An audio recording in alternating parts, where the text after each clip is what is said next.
Let's begin with an overview of C++ Standard Template Library, or STL containers. These containers are essential tools for efficient data management in C++ programming. We will explore different types of containers provided by the STL, which will help you in choosing the right container based on your application's requirements. First, let's explore sequence containers, focusing on the vector.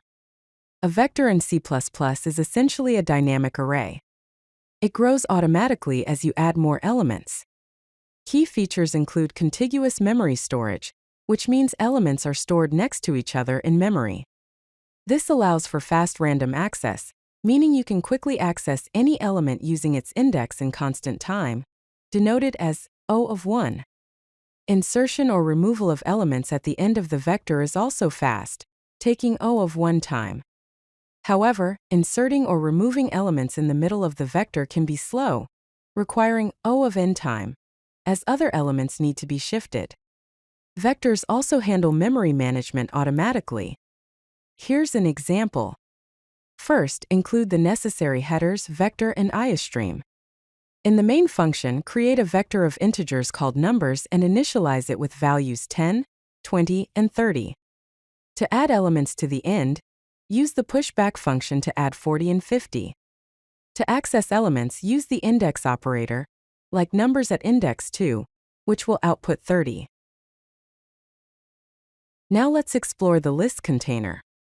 A list in C++ is implemented as a doubly linked list, meaning each element stores links to the next and previous elements, allowing bidirectional traversal. Unlike vectors, lists use non-contiguous memory storage. Random access is not supported, requiring O of n time to traverse the list to find an element. However, insertion and removal of elements anywhere in the list is fast, taking only O of 1 time. Lists are also efficient for splicing operations, which involve moving elements from one list to another.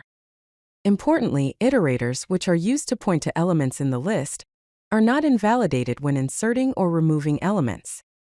Here's an example. Include the list and iostream headers. In the main function, create a list of integers named numbers, initialized with 10, 20, and 30. To insert an element at the beginning, use the push front function to add 5. To insert in the middle, create an iterator, it, pointing to the second element using the begin function and incrementing it. Then, use the insert function to insert 15 at that position. Next up is the Deque, which stands for double-ended queue. It allows fast insertion and deletion at both its beginning and end. It uses segmented memory storage. It provides fast random access with O of 1 complexity. Insertion and removal at both ends is also O of 1. Insertion or removal in the middle has O of n complexity. No reallocation is needed when growing at the ends. Here is an example. Include the Deque and iostream headers. In the main function, create a Deque of integers called numbers. Add elements to both ends using push front to add 10, and push back to add 20. Similarly, add 5 to the front and 30 to the back. To access elements, use the index operator, such as numbers at index 1, which will output 10. Now let's dive into associative containers, specifically map and set. These are ordered containers based on balanced binary trees. Elements in maps and sets are always sorted by key, which allows for fast lookup operations in O of log n time.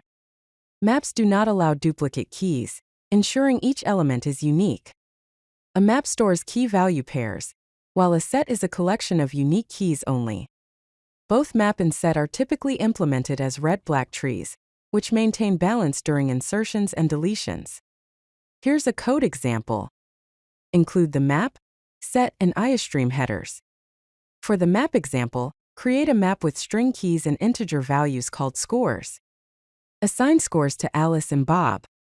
For the set example, create a set of integers called unique numbers, initialized with 5, 2, 8, and 5.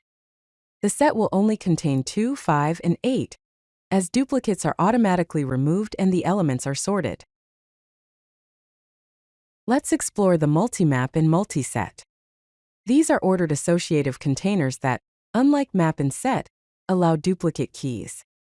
Elements are still sorted by key, providing fast lookup operations with O of log n complexity.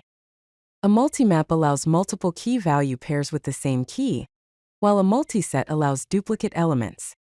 These containers are useful for tasks like frequency counting and grouping data. Here's an example. Include the map, set, and IOStream headers. In the main function, create a multimap called grades, which maps strings to integers. Insert a grade for Alice, then insert another grade for Alice, demonstrating duplicate keys. Next, create a multiset of integers called numbers, initialized with 5, 2, 8, and 5. This multiset will contain 2, 5, 5, and 8, showing that duplicate elements are allowed. Now let's discuss unordered containers, specifically unordered map and unordered set. These are associative containers that use hash tables for storage, which means elements are not sorted. These containers offer constant time operations on average, denoted as O of 1, making them very efficient for lookups, insertions, and deletions. However, in the worst case, performance can degrade to O of n, such as when there are many hash collisions. Unordered maps and sets do not allow duplicate keys, ensuring unique elements. They are generally faster than map and set for most operations, but they require a hash function for the key type to distribute elements properly. Here is an example. Include the unordered map, unordered set, and IOStream headers. In the main function, create an unordered map called scores, which maps strings to integers. Assign scores to Alice and Bob. Then create an unordered set of integers called numbers, initialized with 5, 2, 8, and 5. This set will contain 2, 5, and 8 in no particular order, as the elements are not sorted. Now let's switch gears to container adapters. Adapters provide specialized interfaces to underlying containers, offering a more constrained and intuitive way to use them. 3 common adapters are stack, queue, and priority queue. Stack is a last in first out or LIFO data structure, where the last element added is the first one removed. Queue is a first in first out or FIFO data structure, where the first element added is the first one removed. Priority queue ensures that the highest priority element is always at the top.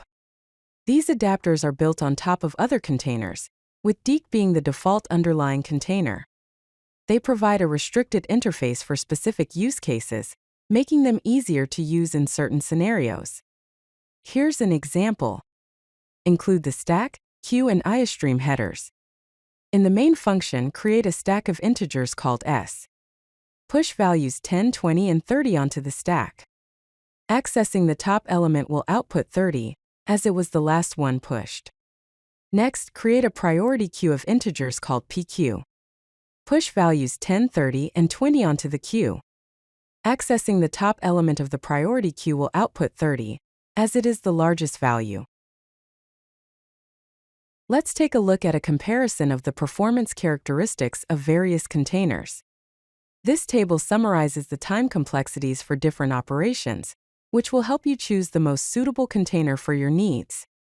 For vector, random access is fast with O of 1, but insertion in the middle is slow with O of n. Insertion at the end is fast, generally O of 1, but can be affected by reallocation. Search is slow, requiring O of n. Memory usage is low to moderate. For list, random access is slow, requiring O of n, but insertion anywhere is fast with O of 1. Search is slow, requiring O of n. Memory usage is high due to the storage of pointers. For Deque, random access is fast with O of 1, but insertion in the middle is slow with O of n. Insertion at either end is fast with O of 1. Memory usage is medium. For map and set, access, insertion, and search are all O of log n. Memory usage is high due to the tree structure. For unordered map and set, access, insertion, and search are on average O of 1, but in the worst case can be O of n. Memory usage is medium. Note that O of 1 amortized constant time means that while most operations are constant time, Occasional reallocations may cause temporary increases in time complexity. Also, the average case for unordered containers is O of 1, but the worst case can be O of n. If you like this video, hit that like button and don't forget to subscribe. Visit CodeLucky.com for more such useful content.